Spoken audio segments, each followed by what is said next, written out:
jika garam itu menjadi tawar, dengan apakah diasinkan? Ya.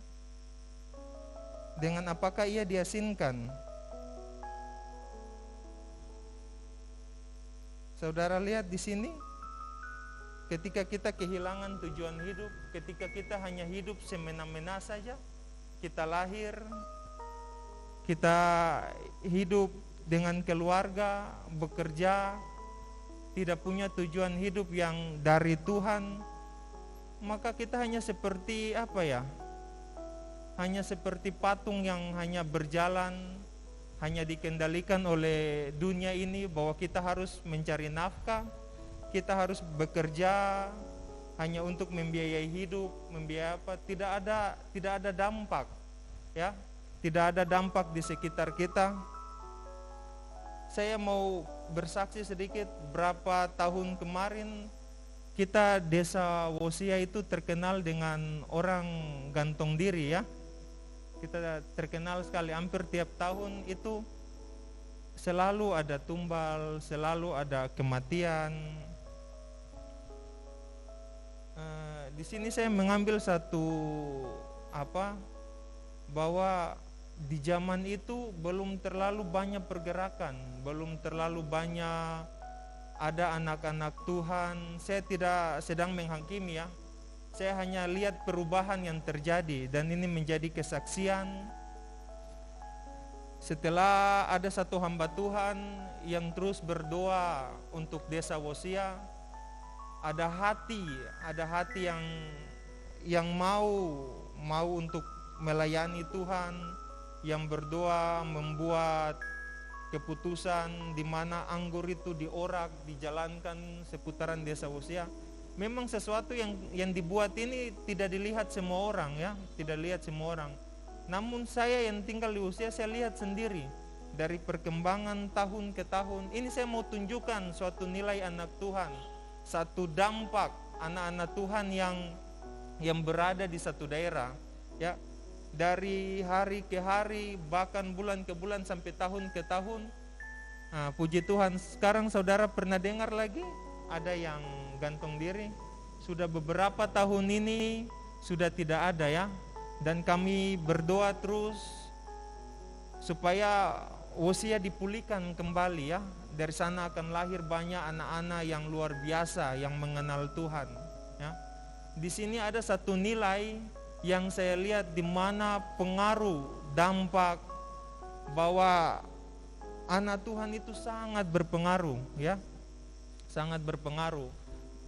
Seperti khotbah berapa bulan kemarin, Pak Gembala di sini mengatakan bahwa pergerakan dari suatu masa modern, suatu sistem dunia, di dalamnya itu ada anak-anak Tuhan yang luar biasa, ya.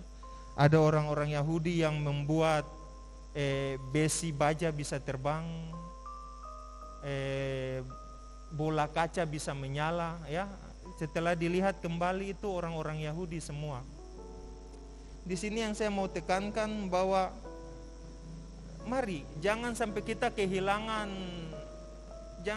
kehilangan jati diri kita, ya. Jangan sampai kita kehilangan tujuan, arah hidup kita, jangan sampai kita kehilangan. Kembali lagi ke ayat ini, di mana dia bilang jika garam itu menjadi tawar, dengan apakah lagi dia diasinkan, ya. Ada yang pernah coba-coba sedikit di rumah, kayak garam so tawar begitu, mungkin so expire kah? Kong mau kasih asinkan dengan apa? Mau isi di dalam garam lagi? Belum ada yang coba? Atau ada yang pernah dapat garam so tawar sama sekali? Karena saya pernah dapat itu garam yang goros-goros itu. Waktu ambilkan dulu, belum ada garam-garam halus itu, belum ada. Semua kita masih pakai garam-garam gloss itu.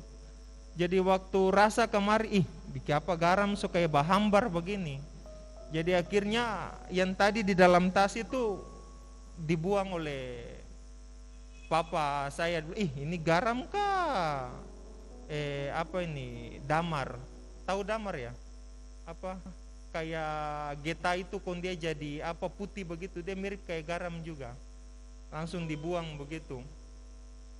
Jadi dalam ayat ini dikatakan jika dia tawar, dengan apakah dia asinkan lagi, ya. Jika seseorang kehilangan tujuan hidupnya, maka dia akan, orang Tobelo bilang, akan labrak sebarang, ya. Orang tawarkan ini dia akan ikut, orang tawarkan ini dia akan ikut. Makanya saya sendiri tidak heran jika banyak orang Kristen yang akhir-akhir ini mulai mendapat tawaran dan tinggalkan Tuhan, mulai mendengar tawaran sedikit berbisik di telinga dan bilang, oh ya sudah, saya ikut sudah,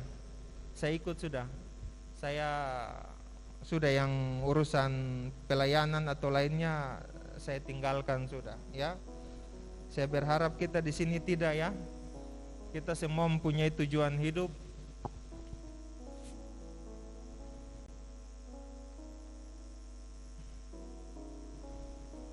Jadi di sini ayat ini mengatakan tidak ada lagi yang bisa asinkan garam yang sudah jadi tawar, ya. Tidak ada lagi. Tidak lagi dibuang ke pabrik ulang atau di apa, tidak bisa lagi. Saudara-saudara, jadi kita yang masih punya hubungan intim dengan Tuhan, mari kita bangun, ya. Jangan bosan-bosan membaca Alkitab, jangan bosan-bosan merenungkan firman Tuhan. Mungkin saat ini saudara baca 1 dan 2 ayat belum langsung mengetahui, belum langsung mengerti. Mari jangan bosan-bosan, saudara akan suatu saat akan dibuat Tuhan. Pikiran saudara akan terbuka dan akan mengerti. Ternyata setiap proses yang saya jalani, setiap firman yang saya baca akan menguatkan saya kembali. Ya. Poin yang kedua saya catat di sini, yang garam yang sudah tidak asin lagi, dia akan turun nilainya. Ya, dia akan turun nilainya, sama seperti kita manusia. Jika kita kehilangan tujuan hidup seperti yang saya bilang tadi, dengan mudah terima tawaran, oh iya sudah, saya ikut sudah, oh iya sudah, saya mau ikut sudah dengan tawaran itu. Saudara dan saya seperti tidak ada pegangan dalam hidup, ya. Jangan saudara terlalu bangga karena banyak orang tahu anak Tuhan, ya. Jangan terlalu bangga. Mari bangun dasar yang kuat, ya. Seperti Pak Gembala bilang kemarin, bangun dasar yang kuat. Dunia ini semakin hari semakin jahat. Guncangan hari ini dan berapa hari, bahkan berapa bulan kemudian kita tidak tahu, ya. Saya bisa berdiri di sini, tapi saya percaya, yakin dan percaya setiap anak Tuhan yang mempunyai fondasi yang kuat, mempunyai pegangan hidup yang kuat, ketika sudah tidak mampu, dia hanya berlutut, menangis dan bilang, Tuhan tolong berikan saya kekuatan. Tidak mudah terpengaruh ketika ada pengaruh dari luar datang, ya, terutama anak-anak muda, ya. Biasa tekanan atau pengaruh datang itu dari lingkungan atau teman, ya. Ya, puji Tuhan di sini Joshua aman-aman saja, ya, Joshua. Ya, kita di lingkungan sekuler, satu Baisap, Kong kasih rokok, ya belum, jangan terlalu rohani bro, ini so zaman modern Kong. Jadi kayak tekanan itu dari teman-teman, dari saudara, ayo so ini jangan terlalu munafik lagi, ya. Di sini kita kayak berpikir kembali, mau coba-coba sedikit, padahal coba-coba itu yang nanti akan jadi pecandu, ya. Nah, di sini saya melihat sendiri anak-anak muda yang tidak punya pegangan, yang kehilangan tujuan hidup, yang hidupnya hanya tahu lahir terus ikut-ikut ibadah. Di sini saya lihat gampang sekali terpengaruh, mulai dari pertama isap rokok, ya. Ada yang bertanya begini, saudara, ada DP ayat di Alkitab isap rokok itu dilarang, ya. Di dalam Korintus bilang tubuh ini bait Allah, siapa yang mau memusnahkan, Tuhan yang akan menghakiminya, ya. Di dalam kitab Mazmur bilang jangan menyulut bait Allah dengan api, ya. Di dalam kitab Mazmur bilang, saya tidak sedang menghakimi, saudara. Saya tidak sedang menghakimi. Saya hanya mau membangun kembali apa yang kita sudah tinggalkan ya. Mari kita menjadi anak Tuhan yang mempunyai nilai, yang mempunyai dampak. Dunia bisa berbeda ya. Perkembangan hari ini Tobelo rumahnya begini, 10 tahun kemudian nanti sudah padat. Orang-orang pribumi, orang-orang pendatang nanti sudah penuhi semua ini daerah-daerah kosong ya. Mari kita bangun dasar yang benar di dalam Tuhan. Kita bangun dasar yang benar. Jangan seperti garam yang kehilangan rasanya sampai menjadi tawar ya, saudara. Poin yang ketiga saya catat di sini, tidak berguna lagi ya. Yang pertama tadi kehilangan tujuan hidup, yang kedua turun nilainya, yang ketiga tidak berguna. Sampai ke poin yang ketiga ini, sampai saudara dan saya tidak berguna lagi. Ini yang saya takutkan tadi yang saya bilang. Jika sudah menjadi tawar, tidak ada lagi gunanya selain dibuang dan diinjak orang. Halo, ada mau yang di sini diinjak-injak? Pasti semua tidak mau ya. Saya juga sendiri tidak mau. Satu kesaksian, ketika baru pertama kerja, ada orang-orang dari barat sana, Jakarta datang, orang-orang perusahaan. Waktu itu masih di gudang, masih pikul-pikul dos. Lalu dia datang bicara tentang penjualan, tentang distribusi. Jadi kita anak-anak gudang itu biasa duduk berjejer begini. Tiba-tiba dia datang dan dia bilang bahwa perusahaan ini akan berkembang, perusahaan ini akan maju, lebih maju lagi. Kita akan bekerja sama.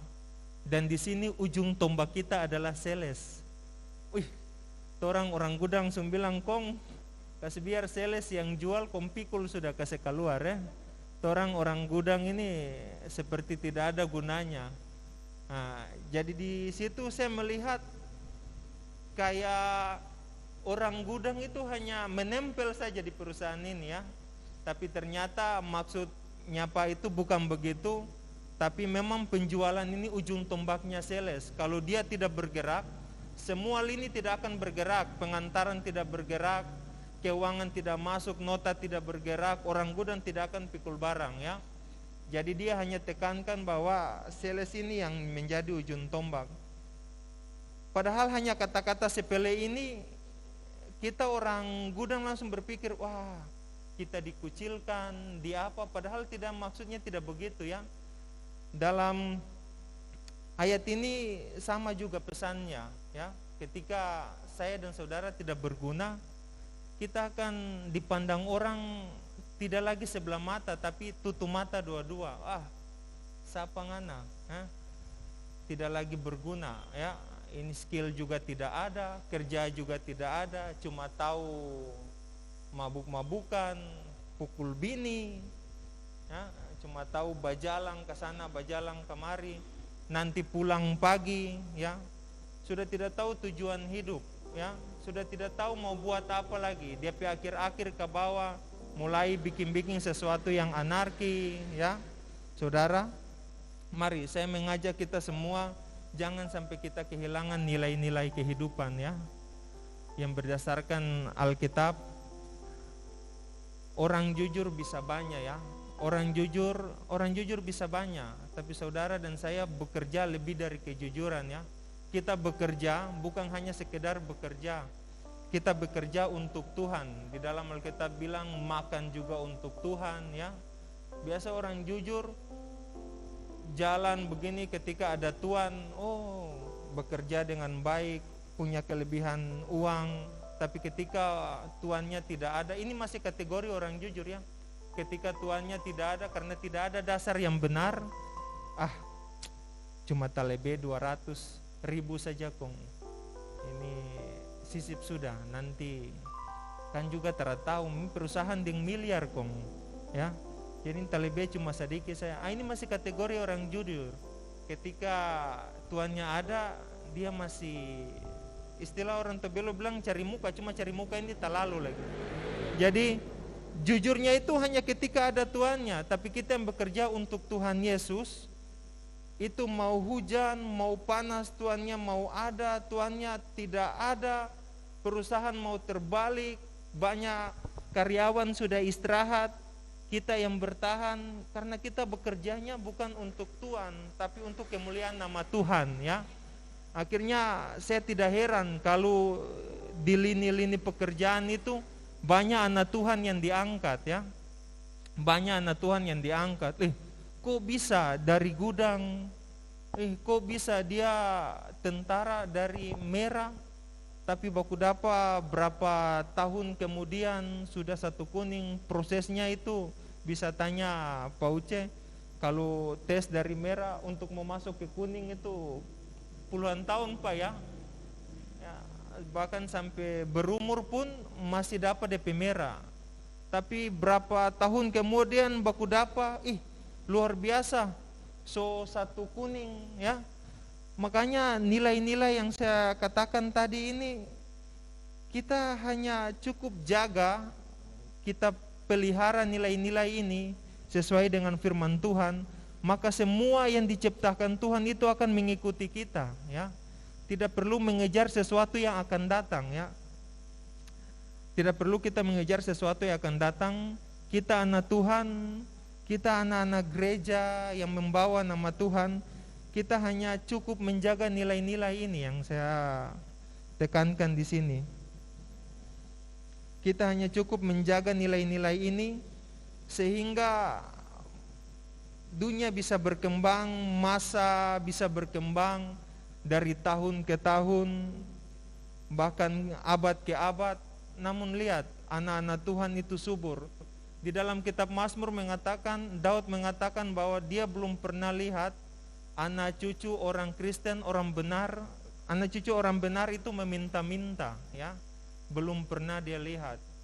Namanya anak Tuhan yang mengikuti Tuhan, yang mempunyai pegangan yang kuat, itu selalu diberkati Tuhan, ya. Kita di sini tidak hanya mencari berkat Tuhan, tapi kita mau mengenal Dia, mau mengenal kehendak Tuhan, sehingga kita bisa memiliki tujuan hidup yang benar, ya. Mari saya mengajak semua, terutama yang masih muda ini, ya, Steffi, ya. Kita yang masih muda ini, biasa orang tua itu atau umur yang lebih tua itu lebih terkenal dengan pengalamannya, ya. Kita yang masih muda ini, mari saya mengajak, saya juga umur masih muda, masih banyak perjalanan, masih panjang perjalanan yang harus kita lewati. Kita berpegangnya pada firman Tuhan. Jangan putus asa, ya. Jangan putus asa. Jika saudara terkena musibah atau jatuh dalam pencobaan, Pak Gembala sudah khotbah itu berapa bulan kemarin bahwa pencobaan-pencobaan yang kita alami itu hanya pencobaan biasa. Mari, selalu ada maksud Tuhan, selalu ada proses, ada ketekunan, ada keteguhan hati di balik semua yang kita alami, ya. Saya memang tidak tahu seberapa besar masalah yang saya dan saudara hadapi, tapi yang saya mau katakan, setiap satu proses yang kita lewati, satu masa yang kita lewati, selalu akan melahirkan ketaatan, ketekunan, ya. Jadi jangan ketika menghadapi langsung loyo, ya, langsung drop, apalagi langsung tinggalkan Tuhan, ya. Jangan sampai masuk ke tahap-tahap itu. Jadi di ayat ini sudah sangat dijelaskan bahwa garam yang sudah tidak ada rasanya itu pasti diinjak-injak orang, pasti dibuang, ya. Saya dan saudara itu bukan garam dapur, ya. Bukan garam dapur. Saya belajar minggu kemarin ini untuk khotbah. Saya diingatkan Tuhan kembali tentang Sodom dan Gomora, ya. Tuhan tawar-menawar dengan Abraham. Abraham bilang begini, jangan engkau musnahkan itu, ya Allahku. Jika ada 50 orang benar di dalam, di sini saya lihat, saya diingatkan kembali, saya belajar tentang garam dunia ini dan Tuhan ingatkan kembali tentang nilai, tentang dampak dari seorang anak Tuhan, seorang yang benar, ya, yang benar di hadapan Tuhan sesuai dengan kehendak Tuhan. Saya lihat di sini Abraham dan Tuhan baku tawar-tawar. Kalau ada 50 orang, bagaimana Tuhan? Tuhan bilang kalau ada 50 orang saya tidak akan musnahkan Sodom dan Gomora. Abraham bilang lagi, kalau ada 40 saya tidak akan musnahkan. Abraham tawar lagi, kalau ada 30. Saudara lihat ini, ya. Lihat nilai dan dampak dari jika ada orang benar di suatu daerah, di suatu lini pekerjaan. Lihat ini. Tawar lagi, kalau ada 20, bilang kalau ada 20 kita akan musnahkan itu Sodom dan Gomora. Kalau ada 10, Tuhan bilang kalau ada 10 pun saya tidak akan musnahkan, ya. Dan ketika habis baku tawar itu ternyata tidak didapati sana, ya. Saudara mungkin pernah baca, saudara perhatikan baik. Di sini ada nilai, ya. Seorang anak Tuhan, nilai seorang yang mengikuti kehendak Tuhan, yang berhubungan intim dengan Tuhan. Lalu Tuhan bilang, sekarang saya akan pergi ke sana dan akan menarik Lot, ya, keluarga atau saudara dari Abraham ini akan keluar dari Sodom dan Gomora, ya. Ya, ketika Lot dan istri dan anak-anaknya keluar, langsung hujan belerang, hujan api turun di atas Sodom dan Gomora dan hangus terbakar. Saya ketika diingatkan Tuhan kembali, saya merenung, ya. Saya merenung jika Tobelo ini ketika Injil masuk dan semua sungguh-sungguh terima Tuhan, tidak ada kematian-kematian yang memilukan, ya, seperti kemarin-kemarin ini. Memang saya tidak bisa menebak kerusuhan, saya tidak bisa menebak kematian seseorang. Tapi saudara lihat ini, ada dampak ketika anak Tuhan ada di suatu daerah, ketika ada Tuhan ada di suatu lini pekerjaan, ada dampak, ada hubungan yang intim dengan Tuhan itu. Akhirnya satu daerah, satu apa yang harus menerima musibah atau terkena dari kemarahan Tuhan. Di sini Tuhan kayak mengasihani ulang kembali anak-anak Tuhan itu, ya. Saya baca ini dan saya renungkan ternyata luar biasa. Ya, saya mencatat kembali lagi, jika kita mempunyai rasa dan berdampak bagi semua orang, maka yang pertama kita punya fungsi yang baik, ya. Kita punya fungsi yang baik dalam pelayanan, dalam masyarakat, dalam pekerjaan, dalam rumah tangga. Kita mempunyai fungsi yang baik, ya. Kita tidak seperti yang tadi saya bilang, wali pelagu bagaimana Len? Pergi pagi pulang pagi, ya. Nah itu dia, pergi pagi pulang pagi. Yang kedua, kita mempertahankan nilai dan moral. Ini yang tadi saya bilang, ketika orang benar ada di setiap lini itu, nilai-nilai kemanusiaan, nilai-nilai kehidupan, moral dan etika itu terawat baik, ya.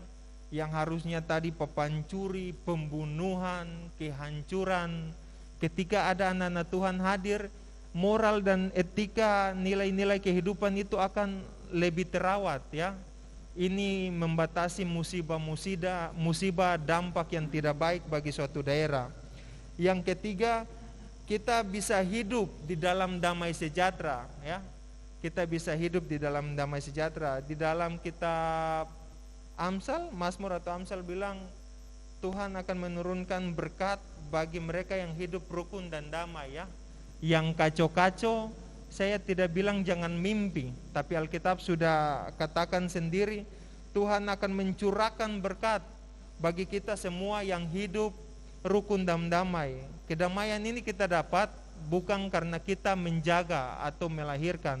Kita dapat kedamaian itu, dia tertransfer dari surga, jadi atmosfer yang di atas kita baik, aman, sehingga kita hidup juga di dalam kedamaian, ya. Saudara bisa periksa Alkitab ini, bahwa kedamaian atmosfer shalom Tuhan itu semua itu turun dari surga, tidak dibuat-buat oleh manusia, ya. Makanya di dalam Markus 9 ayat 50 bilang, kita yang menjaga garam, kita yang menjadi garam yang tetap asin dan berguna bagi banyak orang, kita bisa hidup dalam damai dengan semua orang, ya. Jadi untuk menutup khotbah saya di malam ini, saya mengajak kita semua, mari kita punya pegangan, punya tujuan hidup yang baik. Jangan bosan-bosan untuk belajar tentang firman. Jangan cepat putus asa. Pertahankan setiap nilai-nilai kehidupan yang berdasarkan dengan Alkitab, ya, sehingga kita bisa didapati, kita bisa hidup benar di hadapan Tuhan. Ya, mungkin khotbah saya sampai di sini. Kiranya Tuhan memberkati kita semua. Shalom.